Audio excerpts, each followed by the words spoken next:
Olá, meus queridos, um bom dia a todos. Hoje será objeto de nossos estudos uma modalidade de controle concentrado de constitucionalidade, que é a arguição de descumprimento de preceito fundamental.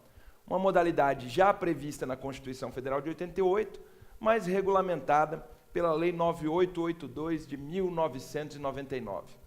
Pois bem, falar em arguição de descumprimento de preceito fundamental é compreender que determinados preceitos de escora constitucional podem ser objeto desta modalidade, desta espécie de controle abstrato de constitucionalidade, que é a arguição de descumprimento de preceito fundamental.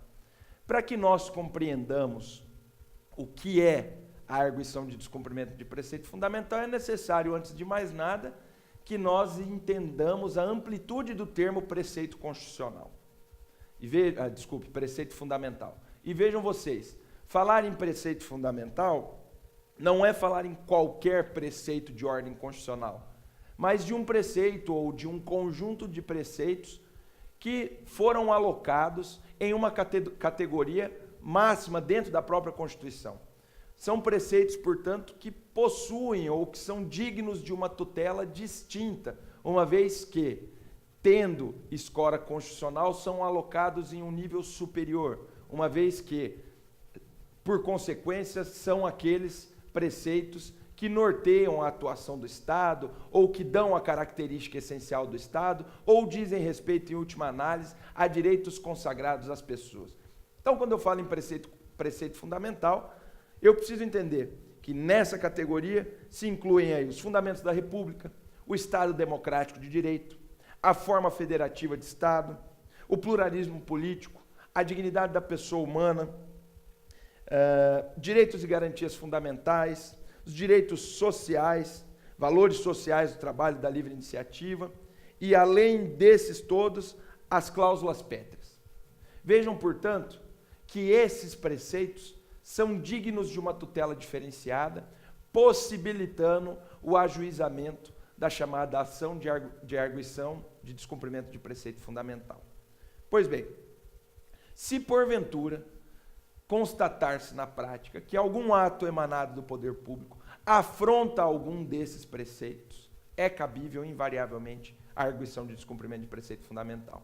E aí vejam vocês, sendo hipótese de controle abstrato de constitucionalidade, os legitimados para a propositura da arguição de descumprimento de preceito fundamental são os mesmos previstos lá para a ADIM, ação direta de inconstitucionalidade, que estão alocados no artigo 103 da Constituição Federal. Portanto, mesa da Câmara, mesa do Senado, mesa das Assembleias Legislativas ou da Câmara Distrital, governadores dos estados ou governadores do Distrito Federal, entidades de classe de amplitude federal, presidente da República, procurador-geral da República, enfim, todos aqueles nominados, arrolados lá no artigo 103, são legitimados à propositura da arguição de descumprimento de preceito fundamental.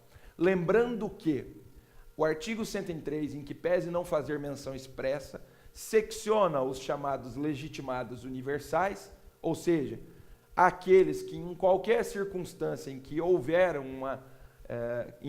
uma violação ou afronta a preceito fundamental, pode propor a arguição em qualquer circunstância, e aqueles que, ainda que presente uma violação a preceito fundamental, além disso, precisam comprovar a chamada pertinência temática com a questão. E aí, dentro dos legitimados especiais, eu dou exemplo, o governador do estado. Eu não posso, de maneira alguma, eu, na condição de governador do estado do Maranhão, propor uma arguição de descumprimento de preceito fundamental contra um ato expedido pelo estado do Pará, que só diga respeito ou que afronte um preceito fundamental e tenha interesse só para o povo do Pará. Vejam, é necessário que eu comprove a pertinência temática que ocorre ou decorrente da propositura da arguição de descumprimento do preceito fundamental e da violação do próprio preceito. Porque, do contrário, falta legitimação ou falta interesse de agir, na verdade, para quem vai propor essa ação. Pois bem, pensando, portanto, na hipótese da legitimação, um questionamento deve ser feito ou um apontamento deve ser feito a título de conhecimento. Antes da entrada em vigor da Lei 9882 de 99, em verdade o que havia era a possibilidade de que qualquer do povo pudesse propor a arguição de descumprimento de preceito fundamental.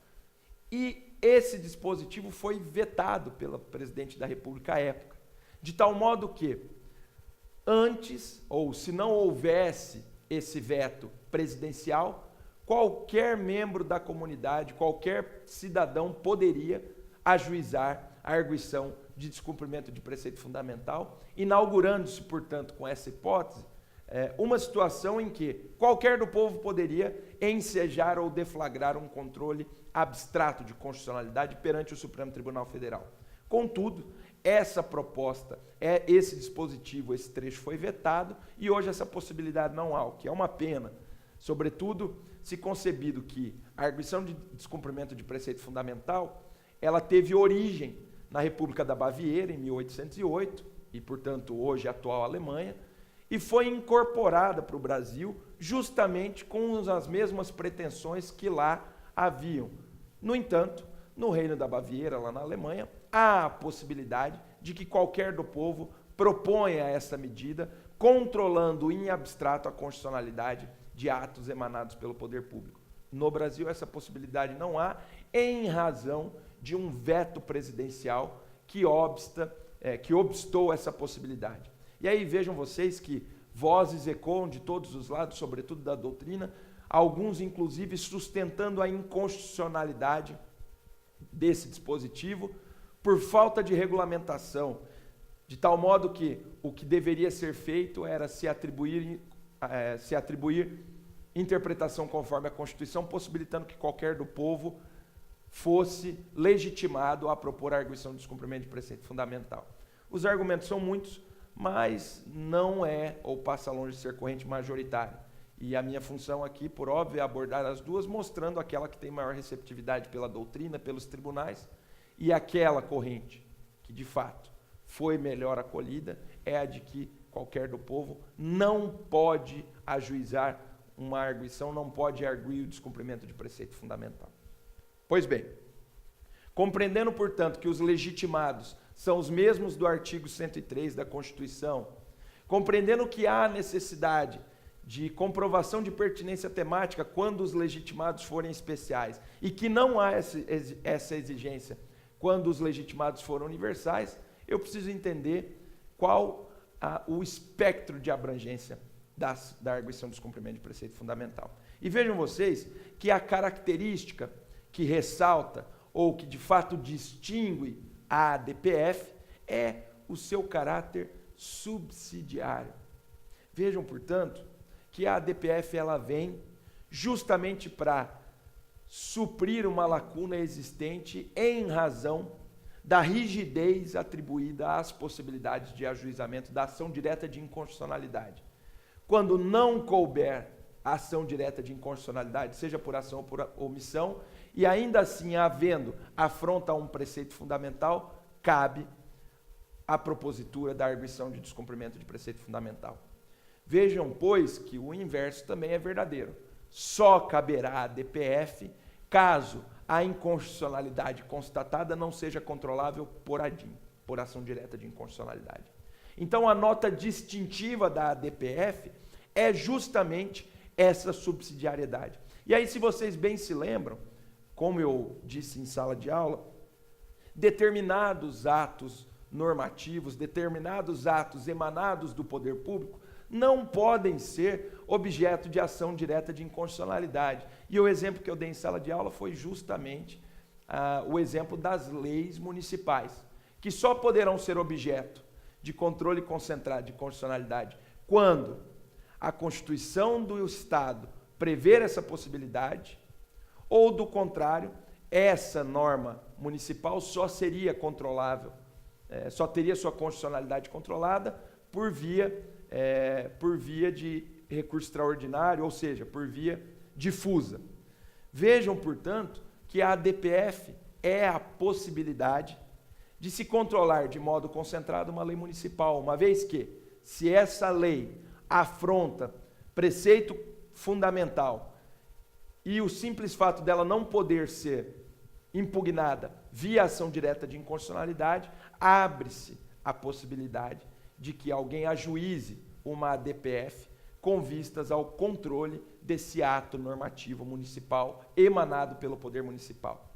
Então, no frigir dos ovos, é necessário entender que, tendo a ADPF como nota distintiva esse caráter subsidiário, em situações em que se constatar a inconstitucionalidade e afronta a um preceito fundamental e essa possibilidade não puder ser controlada via ação direta de inconstitucionalidade, eu posso propor a ADPF para tanto.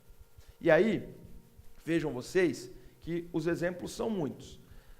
Além da questão municipal, há uma discussão muito interessante a respeito da possibilidade de se controlar a constitucionalidade ou eventual inconstitucionalidade de normas anteriores à Constituição Federal. Aqui a discussão é muito grande, sobretudo porque se compreende que normas anteriores ao texto constitucional, se inconstitucionais fossem, não teriam sido recepcionadas. No entanto, hoje há uma convergência da doutrina em compreender-se que, se porventura recepcionada foi, mas ainda assim ela mantém uma nota de inconstitucionalidade, normas anteriores ou norma anterior à Constituição de 1988 pode sim ser objeto de controle por ADPF. Essa posição, inclusive, é sustentada pelo professor Jorge Zabud, um grande constitucionalista em que pese a pouca idade da nossa querida Pontifícia Universidade Católica de São Paulo. Pois bem, vejam que, tendo esse caráter subsidiário, a ADPF ela faz às vezes do controle de inconstitucionalidade quando se afrontar preceito fundamental, em hipóteses nas quais a ADIM não pode ser manejada. Pois bem, entendendo qual o objeto da ADPF, preceitos fundamentais, o Estado Democrático de Direito, Cidadania, valores sociais do trabalho, livre iniciativa, dignidade da pessoa humana, cláusulas pétreas, entendendo quais são os objetos da ADPF, entendendo que os legitimados são os mesmos do artigo 103, subdividindo-se em legitimados universais e especiais, entendendo que a nota distintiva da ADPF é a sua subsidiariedade, é necessário entender também que a ADPF pode ser proposta de duas maneiras, como ação principal ou por via incidental. No que toca à propositura como arguição principal, discussão alguma, não é? Ela vai ser ajuizada perante o Supremo Tribunal Federal, uma vez que é o órgão competente para julgá-la, por algum dos legitimados. É necessário que haja a observância da pertinência temática quando for um legitimado especial. Enfim, toda a tramitação da ação direta de inconstitucionalidade se enquadra aqui. No entanto, há a possibilidade de que a arguição de descumprimento de preceito fundamental seja feita de maneira incidente. E aí, para que haja essa possibilidade, eu preciso apresentar também uma petição inicial, conforme a própria lei da arguição de descumprimento de preceito fundamental prevê, e, a partir do momento que há essa propositura desse incidente de arguição de descumprimento de preceito fundamental, o processo fica suspenso. Entendam, portanto, que a ADPF aqui faz às vezes da prejudicial de inconstitucionalidade, de tal modo que, tramitando um processo com 5 pedidos, se porventura essa violação a preceito fundamental influir no futuro do provimento no futuro do processo e, portanto, no provimento jurisdicional que haverá de ser prolatado, havendo essa afronta a preceito fundamental, sendo a pessoa legitimada a propositura, ela propõe incidentalmente essa ADPF e até que o Supremo Tribunal Federal julgue essa ADPF, constatando ou não de fato essa afronta a preceito fundamental, o processo comum fica suspenso, porquanto o julgamento do Supremo Tribunal Federal pode, em algum aspecto, mudar ou alterar o rumo da marcha processual que até então se estabelecia, influindo inclusive na futura prolação da decisão. Então, o que acontece é que a propositura do incidente de arguição de descumprimento de preceito fundamental, secciona a jurisdição em dois. Uma vez que a instância ordinária ela se mantém, mas suspensa, e eu realoco a competência dessa modalidade específica, que é a ADPF, para o Supremo Tribunal Federal, julgando o Supremo Tribunal Federal esse incidente de arguição de descumprimento de preceito fundamental, ele informa a instância ordinária a respeito do resultado e a marcha processual ela se mantém. Vejam que, havendo esse seccionamento de instâncias, eu tenho efeitos distintos em cada qual das instâncias. Sobretudo porque o incidente de arguição de descumprimento de preceito fundamental é modalidade de controle concentrado de constitucionalidade. E sendo modalidade de controle concentrado, todos os consectários naturais dessa tipologia de controle de constitucionalidade incidem na prática, de tal modo que, julgado como inconstitucional o ato do poder público que afrontou o preceito fundamental, essa decisão prolatada ou proferida pelo Pretório Excelso, pelo Supremo Tribunal Federal, irradiará efeitos erga omnes, oponível contra todos e vinculante. Vejam, portanto, que as notas eficaciais da decisão tomada no bojo da arguição de descumprimento de preceito fundamental, ela se irradia para todos os jurisdicionados e vincula os demais órgãos do Poder Judiciário e da administração pública, fazendo, às vezes, da decisão tomada no âmbito da ação direta de inconstitucionalidade. Tendo essa decisão sido proferida, o Supremo informa a instância ordinária e a decisão futura tomada na instância ordinária não possui esse efeito.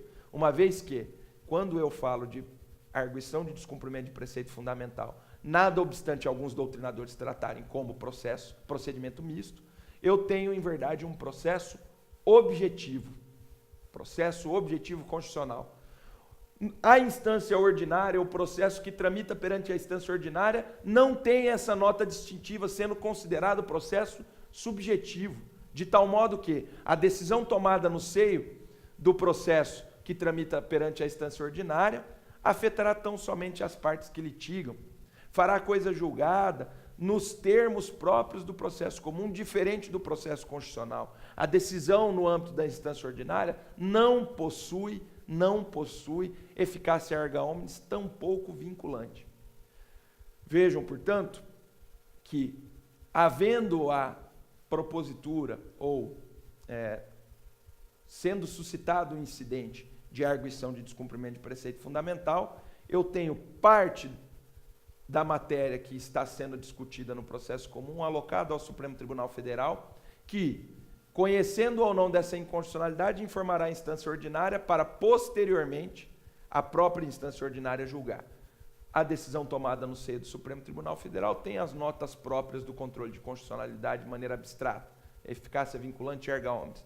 A decisão tomada na instância ordinária posterior ao julgamento da ADPF possui as notas do processo comum, eficácia entre as partes, não possui eficácia erga omnes, tampouco vinculante. Coisa julgada feita da maneira comum, coisa julgada constitucional. Vejam, pois, que nós entendemos que a ADPF tem como objeto a afronta de preceitos fundamentais.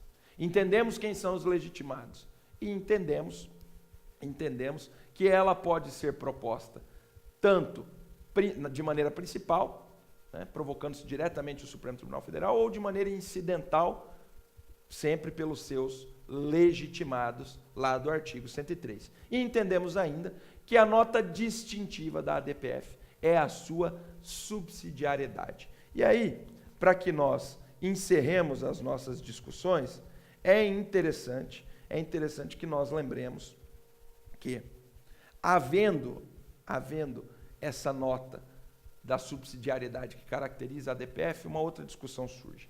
É a possibilidade ou não de controle de constitucionalidade de maneira abstrata do veto presidencial por meio de ADPF. Vejam que a corrente majoritária entende que, sendo o veto ato discricionário do chefe do Poder Executivo, do chefe do Poder Executivo Federal, não há possibilidade, de modo algum, não há possibilidade de controle de constitucionalidade sobre essa norma. Aliás, sobre esse veto, sob pena de se afrontar o princípio da tripartição dos poderes. Vejam que, tendo notas de discricionariedade no ato que enseja o veto praticado pelo chefe do Poder Executivo, vejam que possibilitar que o Judiciário controle esse veto, que em tese é discricionário, é admitir a interferência do Judiciário no Poder Executivo, afrontando-se, portanto, os sistemas de freios e contrapesos tão bem sustentado por Montesquieu no Espírito das Leis.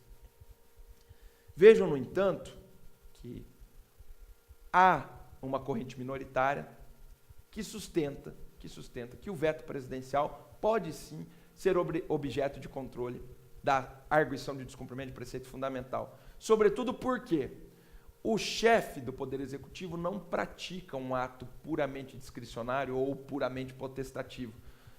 E somente pelo simples fato desse veto ter controles, ter contornos de controle de constitucionalidade prévio de uma lei, há a possibilidade de que a ADPF seja ventilada ou seja manejada com vistas ao controle desse veto prolatado ou expedido aí, exercido pelo presidente, pelo chefe do Poder Executivo, estadual ou federal. Entendam que essa corrente é minoritária. O que vige hoje, na grande maioria dos concursos, é o entendimento de que a ADPF não pode controlar veto presidencial, sobretudo porque o veto é ato discricionário e, havendo esse controle, eu tenho uma violação intrínseca ao princípio da tripartição dos poderes. Então, essa possibilidade, em que pese a existência de vozes isoladas sustentando essa possibilidade, a grande maioria da doutrina não a sustenta. Pois bem, meus queridos, o que eu tinha para dizer da arguição de descumprimento de preceito fundamental era isso. Creio que não haverá dificuldade no estudo de vocês, sobretudo porque houve uma ampla discussão a respeito da ADIM e, em tese, todas as situações próprias da ação direta de inconstitucionalidade, guardadas as devidas distinções, se aplicam aqui, a legitimação, procedimento, enfim. Há a possibilidade na ADPF da chamada do amicus curiae, em que pese isso também ser objeto de discussão. Então, dentro de todas as circunstâncias, de todas as nuances aqui abordadas, é importante vocês lembrarem da subsidiariedade da ADPF. Lembrarem que, justamente por essa subsidiariedade, há a possibilidade de controle de norma municipal, não é? Lembrar que a questão da legitimação para a propositura da ADPF sofreu uma alteração no íter do processo legislativo, uma vez que na sua origem, no seu nascedouro, havia a possibilidade de que qualquer do povo propusesse a ADPF, mas esse trecho, esse dispositivo foi objeto de veto presidencial. Lembrar que existem vozes que, pelo simples fato de ter sido objeto de veto, não cabe a propositura por qualquer do povo, mas existe ainda uma corrente minoritária que entende que esse dispositivo é inconstitucional por falta de regulamentação e, sobretudo, por afastar a jurisdição de quem sofre ameaça ou lesão a direito. Né? Mas essa corrente é minoritária ainda, não é aquela que no mais das vezes é cobrada em concursos públicos e tal, que é o que os interessa por hora. E vejam vocês que, afora todas essas circunstâncias, discutimos também a respeito da possibilidade ou não do veto presidencial, lembrando que a corrente majoritária é de que não possibilita, que não admite o ajuizamento da ADPF para controle de veto presidencial, sob pena de afrontamento dos poderes, da tripartição dos poderes. E, por fim, entender que a ADPF pode ser proposta tanto de modo principal quanto de modo incidente. Quando há a propositura do incidente de arguição de descumprimento de preceito fundamental, eu tenho um seccionamento do processo. A questão sobre a afronta de preceito fundamental vai ao Supremo Tribunal Federal, que vai julgar inconstitucional ou não, julgando, ele informa o juízo à instância ordinária, e essa instância ordinária, após essa informação, após o julgamento do Supremo Tribunal Federal, retoma a marcha processual, levando em consideração o julgamento do Supremo, sobretudo porque esse julgamento tem notas do julgamento tomado no âmbito do controle concentrado e, portanto, é dotado de eficácia erga omnes e vinculante. Na ação principal, na modalidade principal, tem as notas próprias ou idênticas à ação direta de inconstitucionalidade. Feito. Um beijo no coração de vocês, espero que tenha sido útil esses 25 minutos aí de aula. Creio que dentro desse curto tempo, eu consegui abordar o que é necessário, o que é suficiente para que você resolva a tua prova, para que você retome e continue seus estudos no âmbito do controle de constitucionalidade para as finalidades que estiverem dentro da pretensão dos senhores. Um beijo no coração e até a próxima. Obrigado.